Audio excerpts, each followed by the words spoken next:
All right, what's up, guys? I don't want to gatekeep anything from you guys, so I'm going to be showing you guys exactly how I do my three-man long shots, and yeah, it's going to be for football or basketball. So I'm going to show you guys exactly how we're going to be placing all these bets and how I'm going to get in like hundreds, 200, 300 bets in a day, and yeah, just how I would place my bets. So how to start? So for three-man long shots, we got to know that they're not going to hit often. They're probably only going to hit like 5% or like 10% of the time, right? We're going to lose like 90% of our bets, right? So we don't want to bet too much. We want to keep our bets small, not bet what we can like.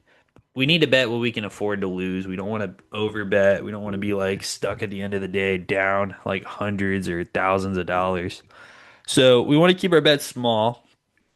We want to find picks like that are alternate lines, like lines that have a chance of hitting and that are like positive EV in their own right. So we're looking at lines that are like plus 200, plus 300, plus 400. Good positive EV, positive money, plus money. And we want alternate lines only. We don't want to be hitting normal lines. Like that's the whole point of this. We're hitting long shots and they're not going to hit often, but when they do hit, they're going to pay out a ton. So that's basically what we're looking for. Receiving yards, rushing yards, touchdowns, receptions. Basketball, we're just looking at points and assists, mainly points. And football, mainly receiving yards, mainly rushing yards. And we're going to write down 15 to 20 picks on our notepad. So we can do this like digitally or just on an actual notepad. And yeah, we're looking for different edges. And where we're going to find the edges is on props.cash. Props.cash will tell you what the projections are for each player's yards.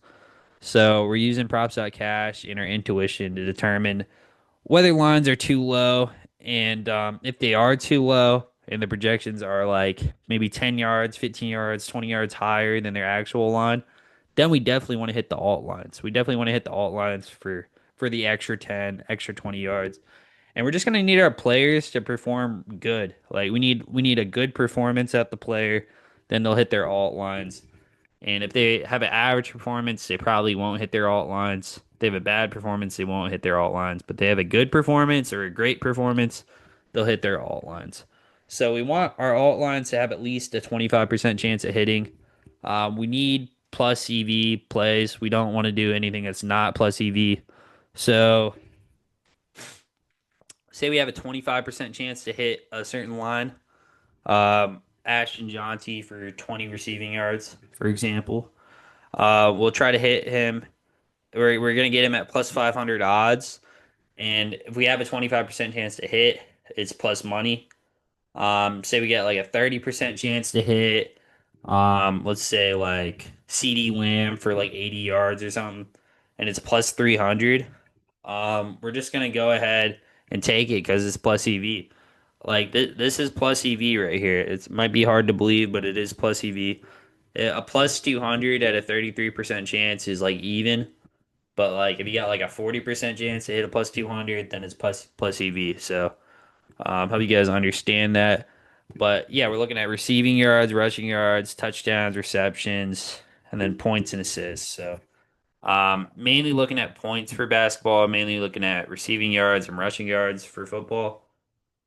So how we're gonna hit all our combinations, this part is super important. So basically, with this sort of setup, we got five picks here, five picks in the second game. All right, say this is three separate games, so each column is a separate game. It doesn't have to be, but it makes it easier if it is. So say we got pick one. This is gonna have 25 combinations on pick one. So we're gonna do pick one and pick six, and we're gonna reuse this for five bets. So the five bets are gonna be 1, 6, and 11. That's the first bet. Then 1, 6, and 12, 1, 6, and 13, 1, 6, and 14, 1, 6, and 15, and then so on. So basically, with that, we have five bets. We do $1 on each bet, right? So 1, 6, and 11 is $1. 1, 6, and 12, it's another dollar. 1, 6, and 13, another dollar. And then we're going to do that. And then we're going to go down to 1 and 7. So we're going to reuse 1 and 7 five times, hit all five of these 11, 12, 13, 14, and 15, guys. And then we're gonna keep doing that. We'll do it with eight, we'll do it with nine, and then we'll do 1 and 10. And then That's basically all of pick ones.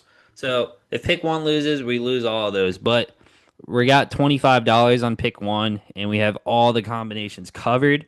And then what we're gonna do is go to pick two, do the same shit, get 25 combinations on pick two, and then pick three, same thing. I'll walk you guys through it one more time. So pick three, we're gonna do pick six, and then we're gonna do that with five bets. These five bets. So we're gonna reuse three and six a bunch of times, like five times, and then we're gonna do all these ones.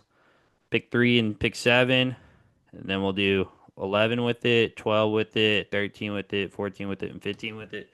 And you just basically go down the list, and once you finish all five of these, then you are done with the particular pick. You just like cross it out or whatever. You're done with that pick.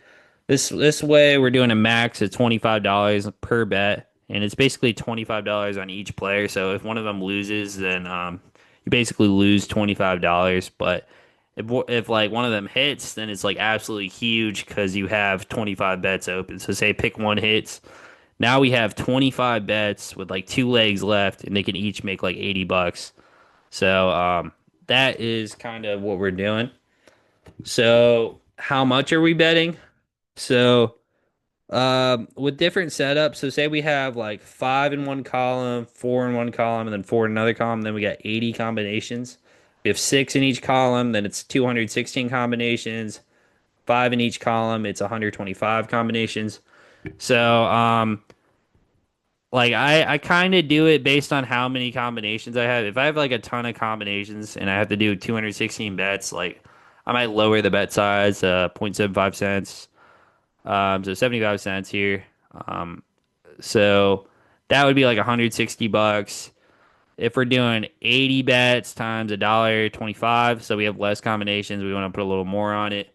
We can do it like that. That'd be like 100 bucks total. If we want to do just a standard dollar per bet, 125 bets times a dollar.